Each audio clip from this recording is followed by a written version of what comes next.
Israel நாடாளுமன்றத்தில் உரையாற்றின பிரதமர் மோடி வந்து இந்தியா தாய்நாடு, இஸ்ரேல் தந்தை நாடுன்னு சொன்னாரு சார். அதை நீங்க எப்படி சார் பாக்குறீங்க? இந்தியாவுக்கும் இஸ்ரேலுக்கும் என்றைக்கும் நல்ல உறவு இருக்க வேண்டும், அதுல ஒன்றும் சந்தேகம் கிடையாது.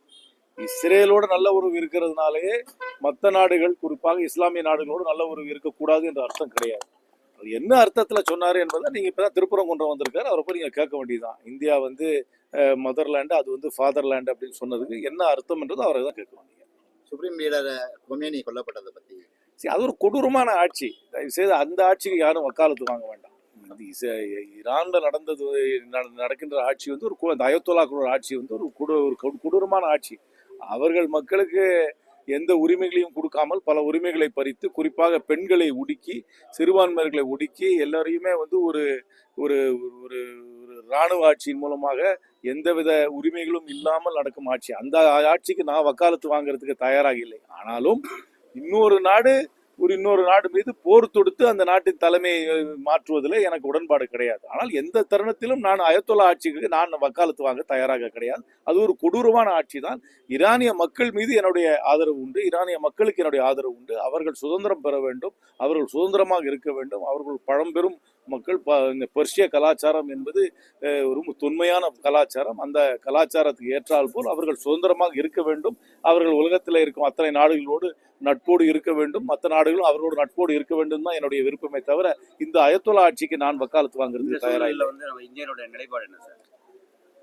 போர் நிறுத்தம் நடத்த வேண்டும். அதில் ஒன்றும் போர் வந்து எதற்குமே வந்து ஒரு தீர்வு கிடையாது. ஆனால் தீர்வு கிடையாது. பேச்சுவார்த்தையின் மூலமாக தான் இந்த பிரச்சனையாக தீர்க்க வேண்டும். இப்போ பேச்சுவார்த்தை நடந்து கொண்டிருக்கும் பொழுதே இந்த போர் தொடுத்து விட்டார்கள். ஆனால் இன்றைக்கு இருக்கிற சூழலிலே அமெரிக்கா ஒரு பெரிய வல்லரசாக இருக்கிறது. அதனுடைய இராணுவ பலத்துக்கு எதிராக யாரும் நிற்க முடியாத அளவுக்கு அவர் வளர்ந்து விட்டார்கள். அதற்கு ஒரு கவுண்டர் பேலன்ஸ் உலகத்தில் இல்லை என்பது ஒரு யதார்த்த உண்மையாக இருக்கிறது. இது 6 மாத காலமா நாங்க டிஸ்கஸ் பண்ணது, இது ஒரு கூட்டு நடவடிக்கைன்னு சொல்றாரு இஸ்ரேலை பத்தி.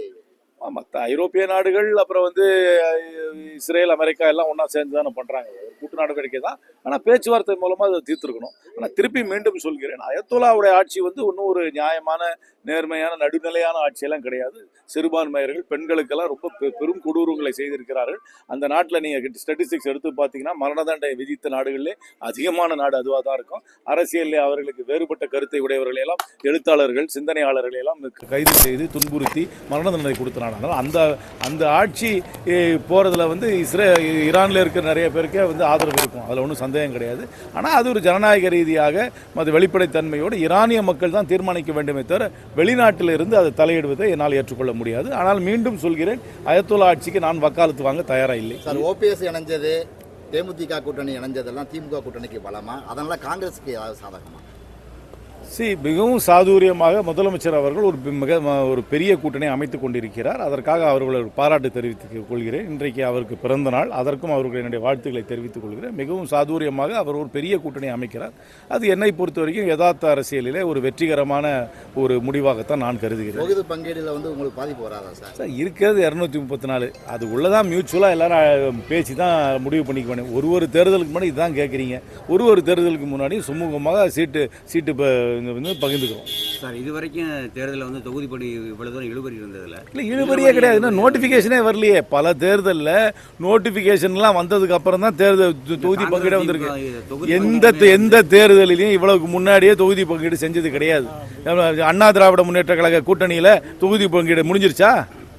தொகுதி பங்கீடு முடிஞ்சிருச்சான்னு கேட்குறேன். எத்தனை தொகுதியில் வந்து அவங்க கட்சியில் இப்போ புதுசாக சேர்த்துருக்க கட்சியெல்லாம் அமமுகவுக்கு எத்தனை தொகுதி, பாஜகவுக்கு எத்தனை தொகுதி, ஏன்னா அதிமுக முடிவு பண்ணிருச்சா? இங்கேயாவது பேச்சுவார்த்தை அஃபிஷியலாக நடக்குது. அதனால் இதில் எந்த இழுபறியும் கிடையாது. கரெக்ட் டைமுக்கு கரெக்ட் ஸ்பீடில் தான் நடக்குது எல்லாம். வி.கே. சசிகலா பசுமொன்னில் துவங்க புதிய கட்சியை பற்றி, அந்த அறிவிப்பை பற்றி நீங்கள் என்ன சார்?